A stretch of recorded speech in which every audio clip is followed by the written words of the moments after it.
The most powerful way, the most powerful way that you can get your prospects choosing your product or service over your competition is to establish the buying criteria that they are going to use in making their own decision to purchase whatever solution it is that they're purchasing to the problem that they're facing, that they're looking to solve by buying a particular product or service. So we're going to talk about establishing buying criteria in today's episode of Breakthrough Marketing Secrets. These are the proven direct response marketing, copywriting, and entrepreneurship success strategies you can use today to write your own ticket and create the life you want. I am Roy Furr, and this is Breakthrough Marketing Secrets. Now, here's today's breakthrough. Okay, so I want to start this episode of Breakthrough Marketing Secrets, which, by the way, this is episode number 9 in the Essential Copywriting Skills. It's a series that's gonna add up to over a dozen episodes on like these skills that great copywriters develop from early on in their career and continue to hone throughout their entire career. And if you number one, if you're liking this series, if you're liking this video, hit that like button. And number two, if you're watching this after it's live, like after it's coming out live towards late June of 2021, you can check out the link in the description to sign up for the entire series from the beginning to get caught up and to get all dozen plus episodes. So again, back to establishing the buying criteria. I want to start with a couple I want to start with a couple stories. So there's a very famous story from very early in the history of modern advertising from Claude Hopkins. And Claude Hopkins, considered one of the forefathers of modern direct response advertising. He also was one of the greatest copywriters of his time. He also, at the time, was running like the best ad agency. He was one of the top people at one of the best ad agencies in the world, the Lord and Thomas Ad Agency.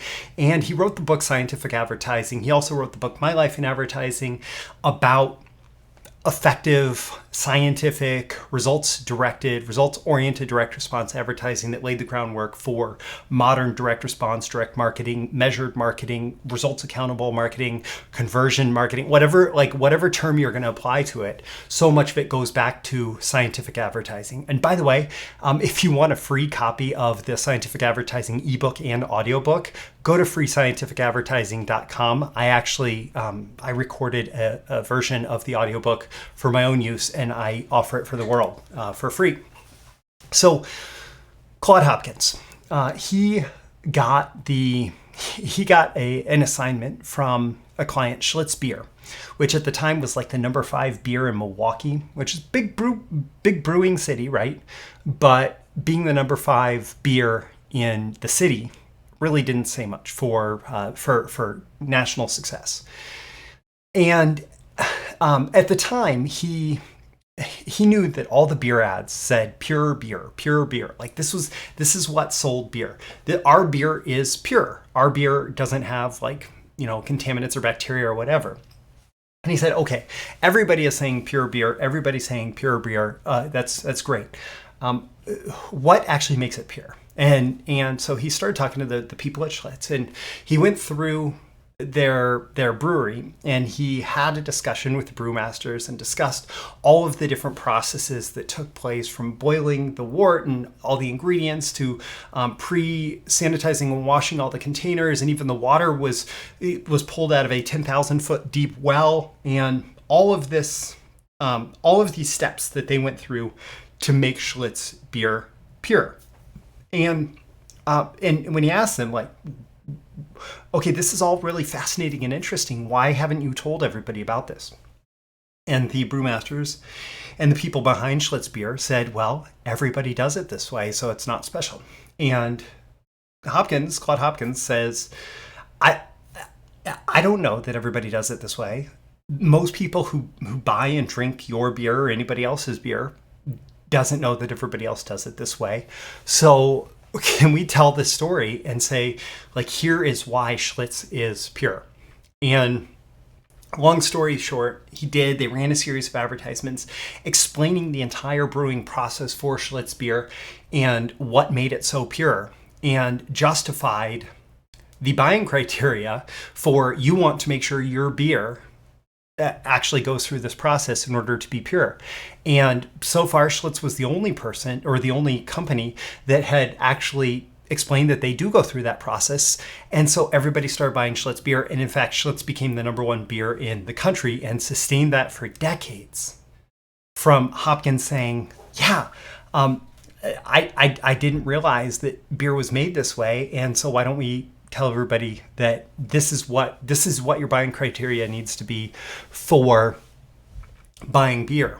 And Schlitz meets this buying criteria. Now, I've done the same thing in my life. I had an assignment to sell an EMP-resistant backup solar generator. And at the time, you could get backup solar generators and you could get other generators for far cheaper, like gas run generators. And so there was an established demand in the marketplace for backup power, right?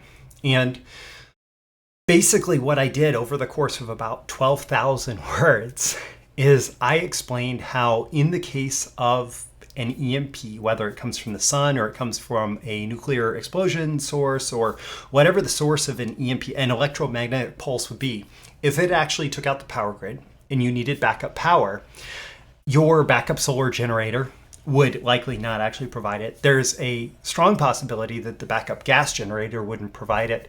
And even if the backup gas generator did provide power after an EMP, there are risks associated with the backup generator. And so I essentially created this entire scenario where I went through and I told the story and I created a set of buying criteria that if you agreed with me on this and this and this and this and this and this, the offer that I was going to make, which was the first and only backup solar generator of its kind that was built in an EMP resistant housing, was really your only option. And we sold a ton of those things. And so what we did was we, just like Hopkins did with the pure beer, we defined the solution, and that definition that we created for the solution to the prospect's problem or challenge that they were responding to, that they were buying based on, was our product, our service, whatever it is. And a great marketer, a great copywriter, understands that if you establish buying criteria that only get to your product or service, then you are essentially creating this, creating this scenario by which if somebody agrees with you on the buying criteria, they have to buy your product or service. And it's incredibly powerful. Now, throughout the course of this series, I've already talked about PISA. I've already talked about my problem, agitate, invalidate, solve, ask formula. And what I will say, and this is something that I mentioned in my book, The Ultimate Selling Story, where I talk about PISA, is that when you do this right, you are creating buying criteria that lead people to the buying decision of buying your product. So other products and services might actually solve the problem. So we establish the problem, but we're not creating the buying criteria yet. Agitation is just saying, here's why the problem needs to be solved. But then when you get to that invalidation step, and that's why this invalidation step is so powerful and so important, in a market where other solutions exist, whether that's the prospect doing it themselves or buying a competing product or service or something else entirely, right?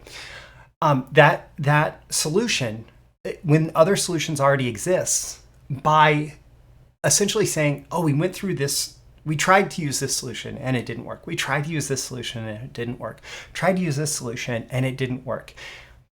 What we're doing as we're invalidating all of those other solutions is we are creating buying criteria that says that one's not good enough, that one's not good enough, that one's not good enough. And we defined the solution that is going to actually work to solve the problem.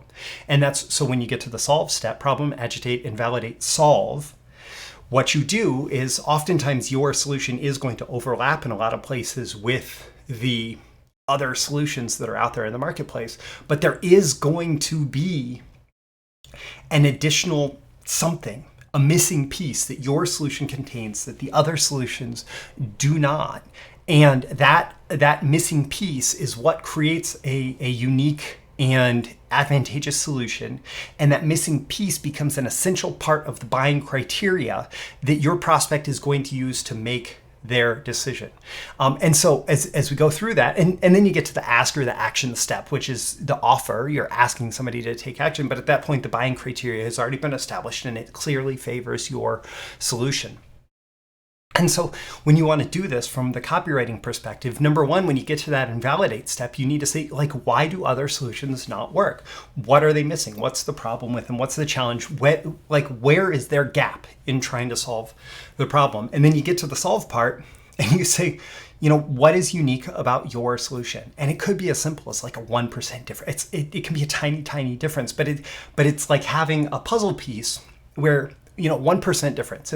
If your puzzle has 100 pieces, but one is missing, that's 1% of the puzzle missing. But you're still like the thing that you're going to notice is this puzzle cannot be completed without that one piece. But you add that missing puzzle piece, and it actually creates the complete solution to the puzzle, right? And I've talked about this in the past as the NUP secret, NUPP. Which is the new understanding of the persistent problem. Like the reason that the problem has persisted is because this one puzzle piece was missing.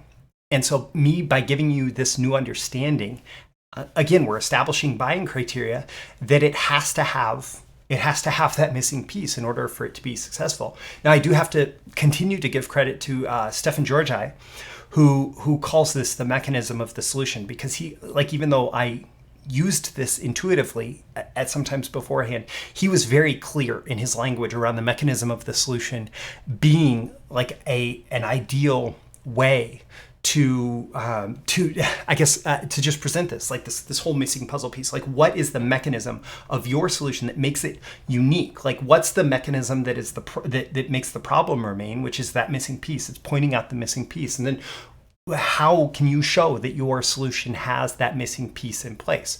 And that becomes like when you do all of this right, and importantly, when your product or service is designed to fill this gap in the marketplace, it is essential buying criteria. But that one thing becomes your uniqueness, your unique selling proposition. So, for example, going back to the EMP resistant backup generator, I was able to authoritatively say this is the first and only backup solar generator built into an EMP resistant case.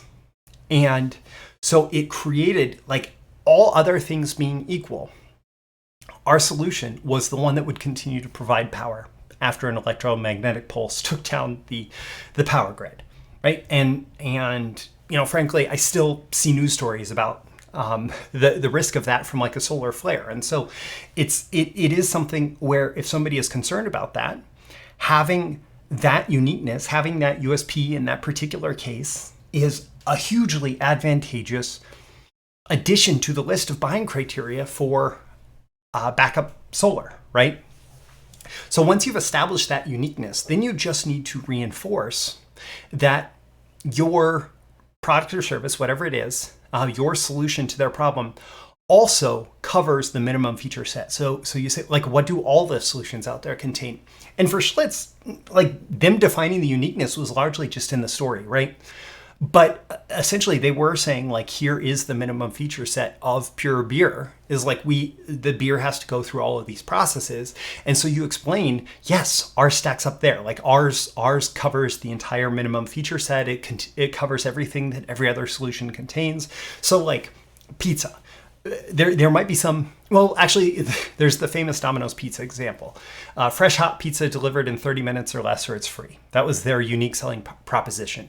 It was the delivered in 30 minutes or less, or it's free, was their unique solution, right? The minimum feature set of pizza was like crust, sauce, cheese, other toppings, right? And so they met the minimum feature set, but then they added fresh hot pizza delivered in, delivered in 30 minutes or less, or it's free, right? So they added that. And then they had the minimum feature set covered by fresh hot pizza, right? And so you expect fresh hot pizza when you get it from a restaurant, but the delivered in 30 minutes or less, or it's free, was their uniqueness that they created, and they established a buying criteria that led them to the top of the pizza world for an extended period of time. And so essentially, like you define, okay, what do we do uniquely, and how does that create a unique and advantageous solution to the customer's problem? What do we do that's the same as everybody else? And then we combine that as we explain our solution. And oftentimes you want to put that uniqueness at the top to make it stand out, and then just reassure somebody that, hey, yeah, we cover everything else too. So what must the ideal solution contain? Why is this the advantageous solution to the prospect? This does actually harken back, and I don't want to go too deep down this rabbit hole, but Jay Abraham teaches the strategy of preeminence, which is essentially that you want to make yourself into the preeminent provider of the solution in your marketplace to your marketplace's problem or challenge. And so you are not just providing the best solution to them, but you're helping to educate them as to what the best solution is in the first place. You're helping to educate them into, like, this is what you need if you truly want this solution. If you truly want this problem solved, this is what you need to do. And you are being that preeminent person by sharing this buying criteria with them. And as someone who is actually the preeminent provider of the product or service, of the solution to the problem, is also going to essentially deliver that on the silver platter in the form of an offer. And then your job then, like, once you've created the solution that is advantageous over every other solution in the marketplace and still covers all the other bases, right? Once you've created that, your job is to then educate about the ideal solution. It's to do education-based marketing. Like I teach my value first funnel strategy. Like, you want to help them understand how to solve their problem. But the great thing about it is that it's going to map to your solution. And oftentimes it just ties into that reason why for your product's design. So Schlitz Beer, like, they went through the entire process because they wanted to offer pure beer, like every other brewery wanted to offer pure beer. But then they described, or Claude Hopkins described it, and it became a better customer experience because you had that story to tell. With the EMP resistant backup solar generator, like, he created that, and he created he wanted the EMP resistant generator for himself. And then it became something that we could educate about as being an ideal solution to the problem of backup power. And so it was a very powerful message that we were able to do in terms of educating about that. I'm also just remembering, just in wrapping up, I'm remembering when I was selling IT training for, like, we would sell these different solutions. And one of the solutions was that you would purchase a certain number of licenses or seats. And so if you had a solution that was like 5 seats and it gave catalog access to our entire IT training catalog. So if you had a IT department that was like 25 people, what you could do is, as long as only 5 people were going to train at any given time, you could purchase 5 seats to our catalog, and these people would be able to log in and they'd just take a seat for as long as they were using it. And then when they were done, like, the seat would be given back and available. But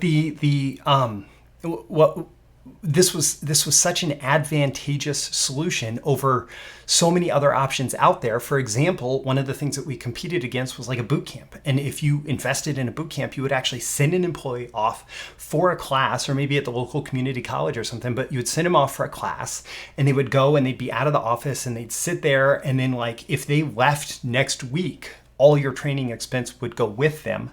If they were recruited next week, all your training expense would go with them, versus this IT training by video streamed over the internet model. It made it so that, oh, you're investing in a solution for your department, and even if that person leaves, like, other people can access the same training later. As long as you keep your subscription up to date, you still have all that access available. And there were many other advantages. But as we talked to different prospects for this training solution, we were essentially able to lay out, like, here are the buying criteria that favor ours. And, like, another thing was, for example, our trainers were the people that wrote the questions for the certification exams with Microsoft and Cisco and other certification providers. Whereas if you sent somebody off to the community college, you don't know who's teaching that class. And so so we established all these buying criteria that would favor our solution. And ultimately, people could make their own decision. They could make a different decision. Their buying criteria may not match ours perfectly, but by establishing those buying criteria in the beginning, what we were doing was we were saying, hey, we think that this is a good set of criteria on which to make your decision. They also happen to favor our service, our product, whatever a streaming subscription is, right? And if you agree with these buying criteria, then it's a pretty smart decision to buy our offer. And so we actually sold a ton of IT training through those offers, and it was super powerful. And so if you want to go deeper, like first off, my value first funnel strategy that does talk about education-based marketing is a great place to go deeper on this. Also, the high velocity copywriting training program that I offer, and I'll include links with this episode to go deeper into both of those. Also, I mentioned Claude Hopkins, the free scientificadvertising.com. You just sign up and you get free access to the ebook and audiobook of that. And yeah, I'm sure that I offered additional resources through here, but I'm not remembering them off the top of my head. But what I will say is I would love it if you would leave a comment with this episode. Let me know on a scale of 1 to 10 how valuable you found it and why. What are your action items? What are your takeaways? How are you going to think about establishing buying criteria as part of what you do as a copywriter, the thinking that goes into effective copywriting? How are you going to think about doing that going forward? Leave that in a comment with this video. Tap that like button before you go so you get more content like this delivered to you, and so the magical algorithms of the internet will know to share it with more people like you who will find it valuable. You can certainly share it with folks directly and subscribe before you go. You can subscribe here. You can also go to breakthroughmarketingsecrets.com, get my daily emails Monday through Friday, including these episodes and more exclusive content for email subscribers. Check out the links in the description. Everything will be there. Thank you very much for watching. I'm Roy Furr for Breakthrough Marketing Secrets. I always aim for a 10 out of 10 value. I hope that I've delivered it again in this episode, and I look forward to seeing you again next time. See you soon. Bye. Thank you once again for tuning in to this daily episode of Breakthrough Marketing Secrets. Remember, check out the links with this episode for even more value. Now make sure you like, comment, share, subscribe, and engage in every way you can to keep this show going and growing and delivering daily value to you. I'll catch you soon for your next big breakthrough.